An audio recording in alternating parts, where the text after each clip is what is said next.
নমস্কার প্রিয় দর্শক বন্ধুরা, হরে কৃষ্ণ ইউটিউব চ্যানেলে আপনাদের আবারও একবার জানাই সুস্বাগতম। কাম্যদা একাদশী 2025 এপ্রিলে একাধিক শুভ যোগে পালিত হবে কাম্যদা একাদশী। জানুন তারিখ ও এই ব্রতের মাহাত্ম্য।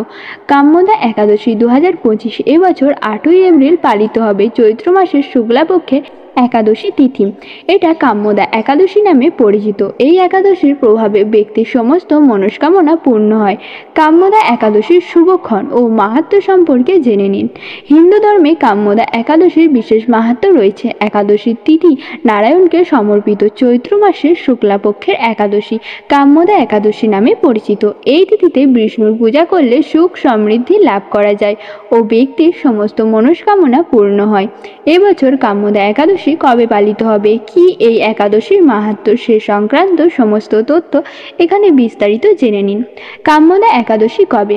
তিথি, তারিখ ও সময়। চৈত্র শুক্লাপক্ষের একাদশী তিথি শুরু হবে 7ই এপ্রিল রাত 8টা।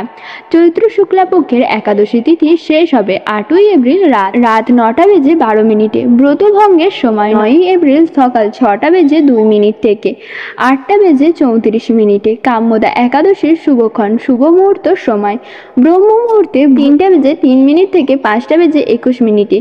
অভিজিত মুহূর্ত বেলা 11টা বেজে 58 মিনিট থেকে 12টা বেজে 46 মিনিট।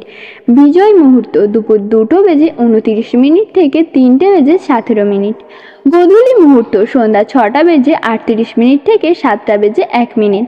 অমৃতকাল সকাল 6টা বেজে 12 মিনিট থেকে 7টা বেজে 56 মিনিট।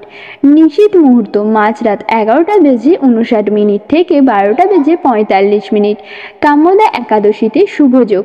এইবার কাম্যদা একাদশীতে একাধিক শুভযোগের প্রভাব থাকবে। এবছর চৈত্র মাসের শুক্লাপক্ষের একাদশী তিথিতে সর্বত্র সিদ্ধি যোগ ও রবি যোগের সংযোগ থাকবে।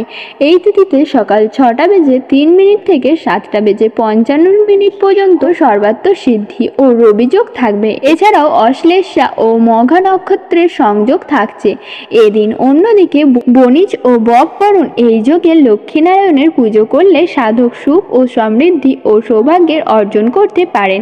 কাম্যদা একাদশীর মাহাত্ম্য। কাম্যদা একাদশীর ব্রত পালন করলে ব্যক্তির সমস্ত মনস্কামনা পূর্ণ হয়। অন্যদিকে অক্ষয় পুণ্য লাভ করা যায়। এই একাদশীর ব্রতের প্রভাব সুখ সমৃদ্ধি লাভ করা যায়। এই তিথিতে লক্ষ্মীর উপাসনা করা উচিত। এর প্রভাবে ব্যক্তি ধন, ঐশ্বর্য ও সৌভাগ্যের লাভ করতে পারেন। অন্যদিকে যে দম্পতি সন্তান সুখ লাভ করতে চান তারা এই ব্রত করলে তাদেরও ঝুলা ভরবেন নারায়ণ। অবশেষে এই ব্রত ব্যক্তিকে মোক্ষ প্রদান করে থাকে।